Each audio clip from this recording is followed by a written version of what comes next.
మహాక్షేత్రంలో మహాశివరాత్రి బ్రహ్మోత్సవాల సందర్భంగా TTD EO సామలరావు దంపతులు టీటీడీ తరపున బ్రహ్మరామ సమేత మల్లికార్జున స్వామి అమ్మవారికి పట్టు వస్త్రాలు సమర్పించారు.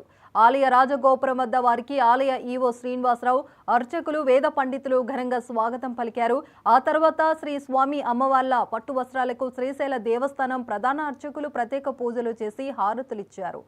మంగళ వాయిద్యాల నడుమ ఆలయ ప్రదక్షిణలు చేసి శాస్త్రోక్తంగా పట్టవస్త్రాలు సమర్పించారు. తర్వాత అమ్మవారికి ఆశీర్వచన మండపంలో శ్రీ స్వామి అమ్మవార్ల శేష వస్త్రాలతో సత్కరించి శ్రీ స్వామి అమ్మవార్ల జ్ఞాపిక అందించారు అర్చక స్వాములు. లడ్డు ప్రసాదాలను అందించగా వేద పండితులు శాస్త్రోక్తంగా వేద ఆశీర్వాదాలు ఇచ్చి దైవించారు.